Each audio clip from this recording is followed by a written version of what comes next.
All right. We like to celebrate successful initiatives when they're achieved not only here in the United States, but anywhere in the world. And that was certainly the case today in Guatemala as President Alejandro Giammattei declared his country Ibero-American Pro-Life Capital. Now, this historic declaration follows the Guatemalan president's statement that government institutions must have a clear direction in respecting life from conception and the protection of the family as the central axis of society. Now, I've traveled to Guatemala a few times. I was there in 2018 to work with his previous president on pro-life initiatives.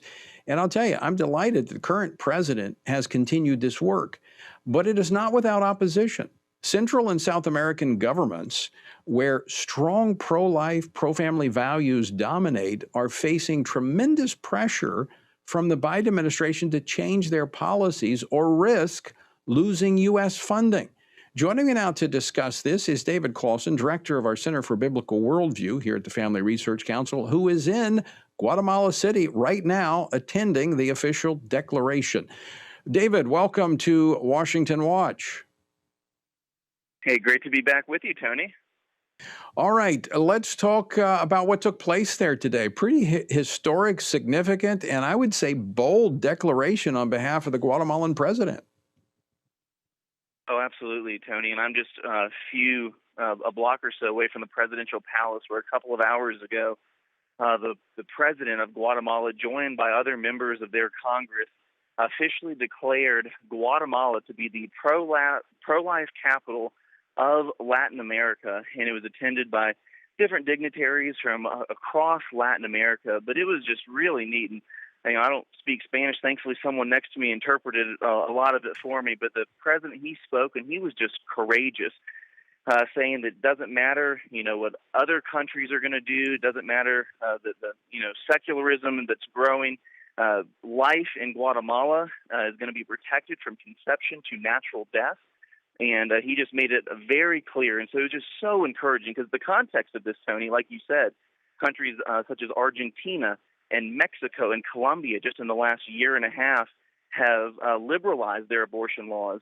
But Guatemala is planting a flag in the sand that they value family, they value life. And so just a tremendous day, a celebration really here in the capital city of Guatemala.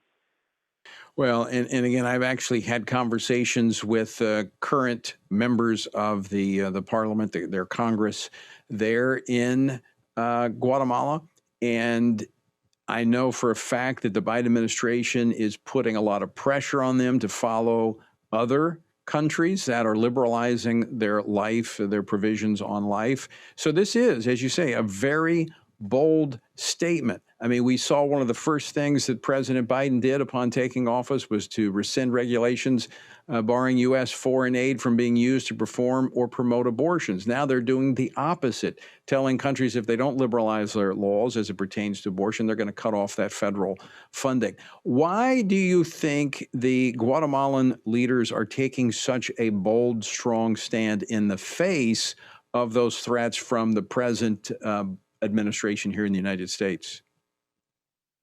I think the president of Guatemala explained it best, is that as he understands it, Guatemala is a country that is under God, and they look at the issue of life, and this isn't a political issue. This is first and foremost a issue that is before God. It's a biblical issue. It's a theological issue. And you're right, Tony, one of the first things that Joe Biden did when he became president is withdraw the United States from the Geneva Consensus Declaration. Well, just a couple of weeks ago, Guatemala became the 36th country to join the Geneva Consensus Declaration, which declares that there is no fundamental right to abortion and that abortion should never be a method of family planning. And I think it's just important to note, Tony, this isn't just, a cool celebration that they had put on an event. Just yesterday, they officially passed a law here in Guatemala that says they will not have same-sex marriage in Guatemala. Gender ideology will not be taught in public or private schools. And if an abortionist is caught performing an abortion, they will go to jail. And so they really are passing good pro-life, pro-family laws here. And I think the attitude from the people I've talked to, they don't really care what the West says. They don't want the West to import their gender identity, anti-life policies, and they're willing to stand on that, and they're willing to stand alone if need be. So tell us a little bit more about your time there as you were there for the event yesterday, and it goes on again tomorrow. Anything else that has struck you during your time there on the ground in Guatemala City that says, "Wow, I didn't know that"?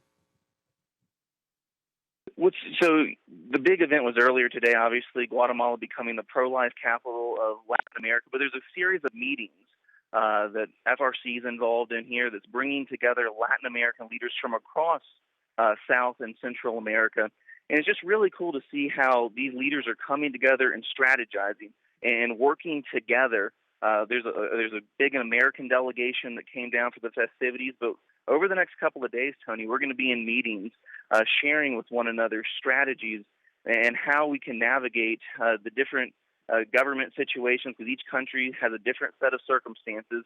And I think what I'm really just thrilled about is the selfless, courageous attitude that how can we work together to protect life, this most fundamental issue. And that seems to be everyone's perspective down here as we're working together over the next couple of days. So, David Closson, do you think other Latin American leaders might see this and see the attention that it's getting? Obviously, the national media is not going to cover a whole lot of this, but I mean, this is going to get attention. Do you think that other Latin American leaders might follow course?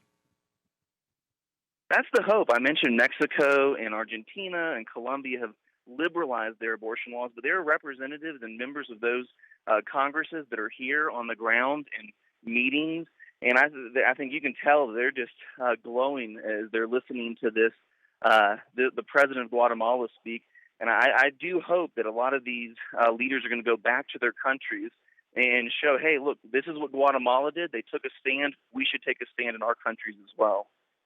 You know, David, at the Family Research Council, you're the director of our Center for Biblical Worldview. What role do you see the church and religious leaders playing there in the country of Guatemala that is helping to shape these policies? Oh, a significant role. So earlier today, they unveiled a statue, actually, a really beautiful statue that shows that Guatemala is kind of the center of the Latin American world, with like the sun rays going forth from Guatemala. And the people that they had on the stage right next to the president was leaders of the Catholic Church, leaders of Protestant churches. They had a Jewish leader. They had a Muslim leader, clearly showing to all those who were gathered that the church and the religious communities had a really big role in encouraging the president as well as members of Congress here in Guatemala to take this step and declare Guatemala the capital, the pro-life capital of Latin America. Any discussion as to their anticipation of how the Biden administration might respond to this declaration? I didn't catch anything from the translated speech that I listened to, but what I have heard on the ground, though, Tony, here in Guatemala, is that this president has spoken out. He says he understands that Western countries, they get a lot of aid from the United States and from other Western countries, and that aid often comes with strings attached.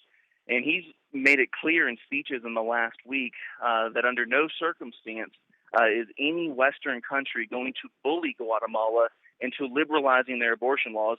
In fact, they're doing the exact opposite. They're taking a stand, and I really do hope that there's a ripple effect in this region of the world, and hopefully those of us in America can draw strength from this as well.